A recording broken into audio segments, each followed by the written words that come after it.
Welcome to our channel. তো অনেকদিন পর ভিডিও দিচ্ছি, ভ্যাম্পায়ার লাভ স্টোরি পার্ট 3 আমরা নিয়ে চলে এসেছি।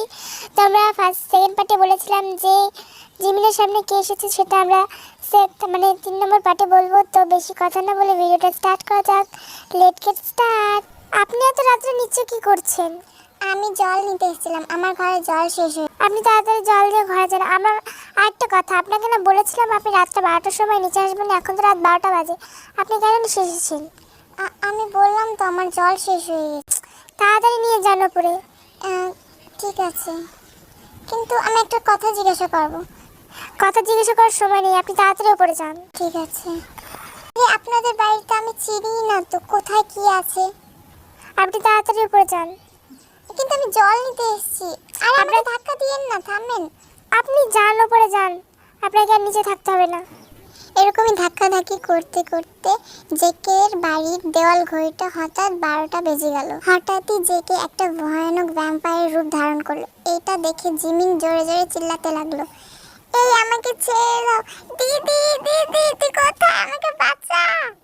এই কথা শুনে উপরে ওর দিদি ঘুমিয়েছিল, ওর ঘুম ভেঙে গেল এবং সে নিচে দৌড়ে এসে বলতে লাগলো, জিমিন এটা কি? এত বড় একটা ভ্যাম্পায়ার এখানে কি করে এলো? জিমিন ওখান থেকে পালা।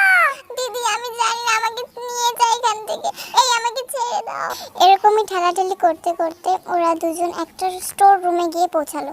ওরা যে করেই স্টোর রুমের দরজাটা লাগিয়ে দিল। অন্যদিকে জেকে যে ভ্যাম্পায়ার হয়ে গেছে সে পিছন দিক থেকে দরজা ঠকঠক করছিল। এই বাড়ির লোকরা কোথায়? ওদেরও তো বাঁচাতে হবে। দিদি ওরাই তো আসলে ভ্যাম্পায়ার। কি? তার মানে এত ঘন্টা ধরে আমরা দুটো ভ্যাম্পায়ার সাথে ছিলাম? হ্যাঁ এটাই তো, আমারও প্রথম থেকে এই বাড়িটা আর ওই দুজন লোকের উপর খুব সন্দেহ ছিল। আর তুই তো বিশ্বাসই খাচ্ছিলি না, তুই আমাকে সবসময় আমি বুঝতে পারিনি এখান থেকে তাড়াতাড়ি বেরোতে হবে, আমাদের কিছু করে দেওয়ার আগে। এই দেখ এখানে কিছু খুঁজে পাস নাকি দরজাটা? আমরা তাড়াতাড়ি এখান থেকে বেরিয়ে যাবো, যত তাড়াতাড়ি পারবো তত তাড়াতাড়ি বাঁচতে পারবো। ঠিক আছে। ওরা দুজন এরকম করে খোঁজাখুঁজি শুরু করলো। তারপর হঠাৎ করে জিমিনের মাথায় একটা বই পড়ে আসলো আর জিমিন বলল, এই বইটা এত জোরে পড়লো। তো বিপদের সময় তোর ব্যথা লেগেছে সেটা বলতে হবে, তাড়াতাড়ি খোঁজ। আরে এটা আমার বই, মাথার উপর লেগেছে, কি করব কি করে খুঁজবো, আমার তো কিছু মাথায় ঢুকছে না। এই বইটা দেখ একটু। কেন, কি আছে এই বইতে? ভ্যাম্পায়ার স্টোরি, মানে ভ্যাম্পায়ার ইতিহাস লেখা আছে। ও কই দেখি, খুলতে এখান থেকে কোথাও সাহায্য পাওয়া যায় নাকি? ওরা দুজন ওই বইটিকে খুলে পড়তে লাগলো।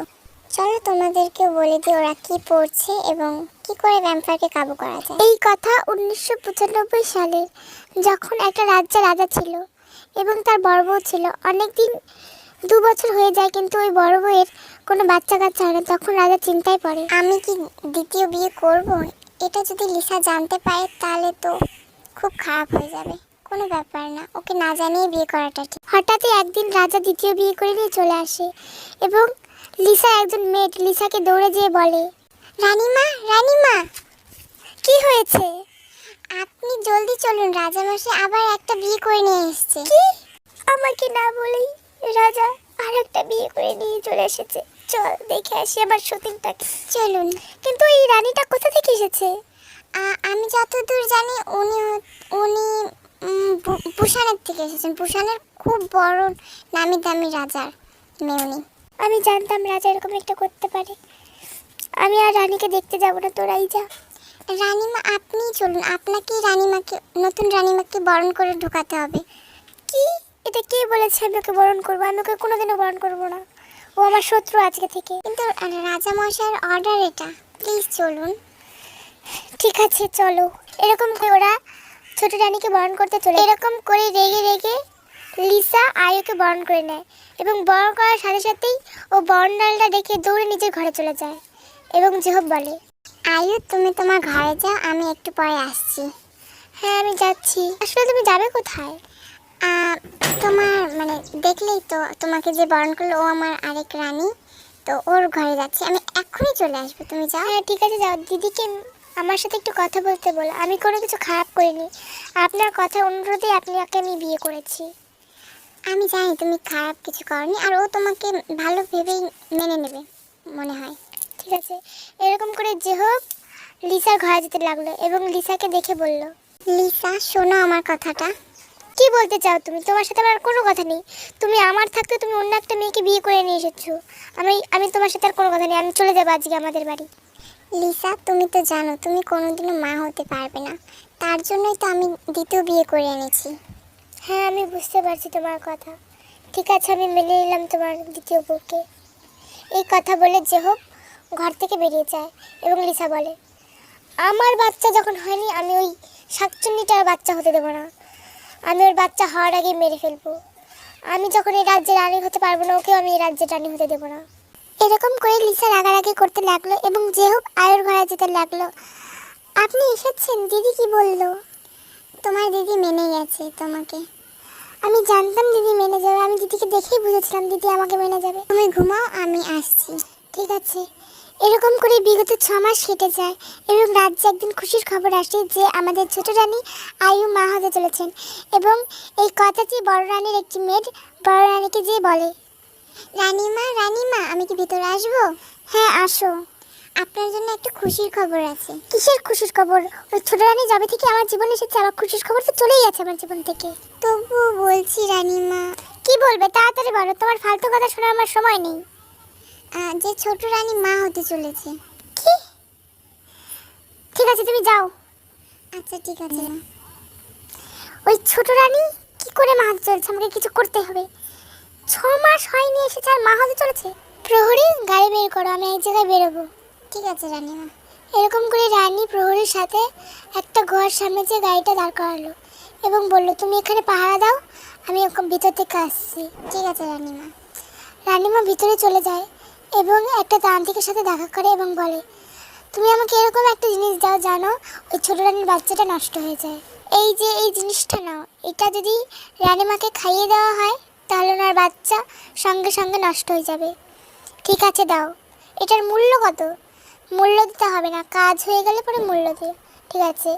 এই কথা বলে রানীমা আবার নিজের প্রহরীর সাথে রাজ্যে চলে আসে এবং তার দাসীকে বলে, দাসী যাও ভোজন তৈরি করো, আমি আজকে আমার নিজের হাতে ছোট রানীকে খাইয়ে দেবো। ঠিক আছে রানীমা। তারপরে দাসী গিয়ে রানীর জন্য ভোজন তৈরি করে এবং বড় রানীকে এনে দেয় এবং রানী সেই ভোজনের মধ্যে সেই ওষুধটা মেশায় এবং ছোট রানীর কাছে নিয়ে যায়। বোন, বোন, খেয়ে নাও এটা। কি দিদি এটা? এটা আমি তোমার জন্য ভালোবেসে তৈরি করেছি, তুমি মা হতে চলেছো। আমি শুনে খুব খুশি হয়েছি। ধন্যবাদ দিদি। কি রান্না করেছেন? এই বেশি কিছু না, তোমার জন্য একটু মিষ্টান্ন তৈরি করেছি। দিন, আমি খাচ্ছি। এই খাচ্ছি না, আমি তোমাকে খাইয়ে দিচ্ছি। আমার রেখে দিয়ে যান, আমি খেয়ে নেব। বলছি আমি খাইয়ে দেবো তোমাকে। ঠিক আছে দিদি, দাও খাইয়ে, আমি খেয়ে নিচ্ছি। এরকম করে লিসা আয়ুকে খাইয়ে দিতে লাগলো এবং খাওয়া দাওয়ার শেষে লিসা বলল, আয়ু তুমি ঘুমিয়ে পড়ো, আমি তোমার ঘরে পরে কোনোদিন আসবো। পরে কোনোদিনও কেন দিদি? আজকে থেকে যাও আমার ঘরে। কিন্তু আমার একটু কাজ আছে। এরকম করে লিসা আয়ুর ঘর থেকে চলে যায় এবং আয়ু লিসা নিজের ঘরে যে এইবার ওই ছোট রানীটার বাচ্চাটা আর বাঁচবে না। আমাকে রানী হতে দেয়নি কি, আমি ওকেও রানী হতে দেবো না। এখন অনেক রাত হয়েছে, শুয়ে পড়ি। এরকম করে লিসা শুয়ে পড়ে। কিন্তু যখন লিসা সকালবেলা উঠে আয়ুর ঘরে দৌড়ে যায় যে আয়ুর কিছু হয়ে গেছে নাকি, কিন্তু যে দেখে আয়ুর কিছুই হয়নি, আয়ু একদম ঠিক আছে। এরকম করে ছোট রানী 10 মাস পার হয়ে যায় এবং ছোট রানী একটি ছেলেকে জন্ম দেয় এবং তখন তাদের রাজ্যে অনেক খুশির উৎসব চলছিল।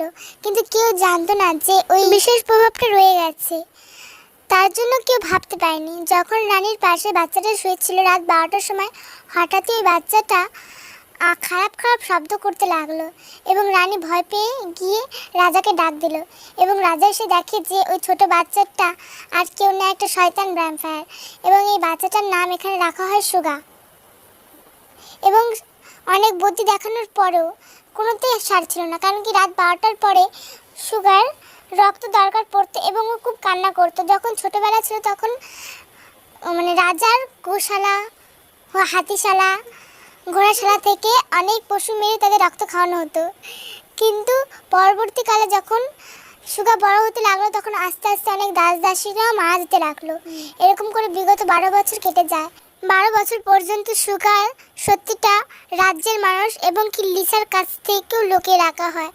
12 বছর পর রানী আবার একবার মা হতে চলেন এবং লিসা তখন খুব রেগে যায় এবং বলে, ওই শাকচুনিটা আবার মা হতে চলেছে।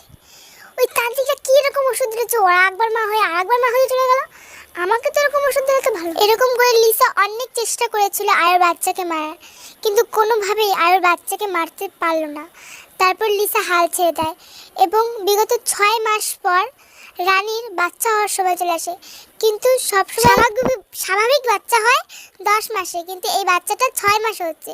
সবাই অবাক হয়ে যায় এবং বলে, কি এই বাচ্চাটা 6 মাসে হচ্ছে কেন, স্বাভাবিক বাচ্চা তো 10 মাসে হয়। ঠিক বলেছিস, চল কি করা যাবে, বাচ্চাটাকে তো হওয়াতে হবে। যখন হয়েছে তখন সব দাসদাসীরা চলে যায় এবং বাচ্চাটা হয়। কিন্তু যখনই বাচ্চাটা জন্ম নেয় তখন একটা ভয়ঙ্কর ভ্যাম্পায়ার হয়ে ওঠে এবং সবাই চিল্লাচিল্লি করতে লাগে এবং রাজাকে ডাক দিয়ে বলে, রাজামশাই রাজামশাই দেখুন, এটা বাচ্চা হয়নি, এটা কি হয়েছে, একটা রাক্ষস। কি? কোথায়? চলো। কি? এই বাচ্চাটা কোথা থেকে এলো? এই কথা না বলতে রাজা জানতে পারে যে রাজ্যের মানুষ, বেশিরভাগ মানুষই জেনে গেছে যে রাজার কোনো মানুষ ছেলে হয়নি, কিন্তু একটা ভ্যাম্পায়ার হয়েছে। তো সবাই বলে, রাজাকে অনুরোধ করে যে এই বাচ্চাটাকে কোথাও রেখে দিয়ে আসতে।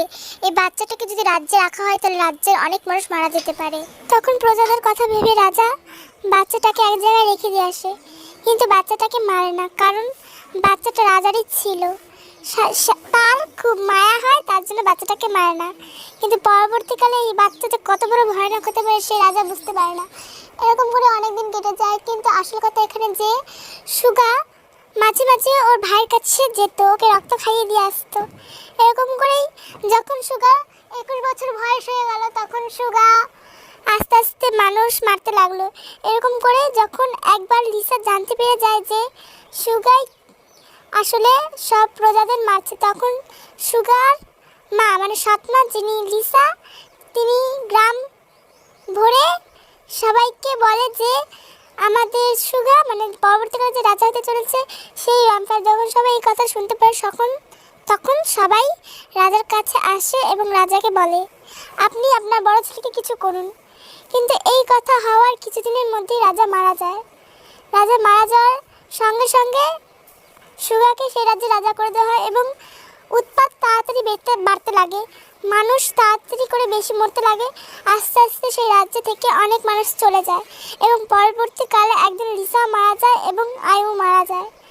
তখন পুরো রাজ্যটা শুনশান হয়ে পড়ে। আর তখন তার ছোট ভাইকে যেখানে রেখে দিয়েছিল সেখান থেকে নিয়ে এসে এবং তারপর থেকে ওই রাজ্যটা পুরো ফাঁকা থাকে এবং বাড়িটা একটা ক্যাতখানায় পরিবর্তিত হয়। তো এটাই হচ্ছে জেকে এবং সুগার অতীত। তো ওরা কি করে ভ্যাম্পায়ার হয় বলেছি, তো এটা আমাদের 3 পার্ট হয়ে গেছে। তোমরা 4 পার্টে বাকি স্টোরিটা বলবো। আর তোমাদের একটা কথা বলতে চাই, মানে অক্টোবরের 13 তারিখে জিমিনের বার্থডে আসছে। তো সেই বার্থডেতে আমরা 1 শট তৈরি করেছি আর তোমাদের অনেকে আমাদের কমেন্ট করেছো, থ্যাংক ইউ সো মাচ তোমরা কমেন্ট করার জন্য। আর আমাদের যদি 1 শটটা দেখতে চাও প্লিজ আমাদের এই ভিডিওটা দেখার পর আমার চ্যানেলটাকে সাবস্ক্রাইব করে রেখো। আর যদি আমাদের 1000 সাবস্ক্রাইবার হয়ে যায় তো আমরা কমেন্ট স্পেশাল করবো। তো তাড়াতাড়ি আমাদের ভিডিও দেখার পর কমেন্ট করো আর সাবস্ক্রাইব করো আমাদের চ্যানেলটাকে। Bye bye.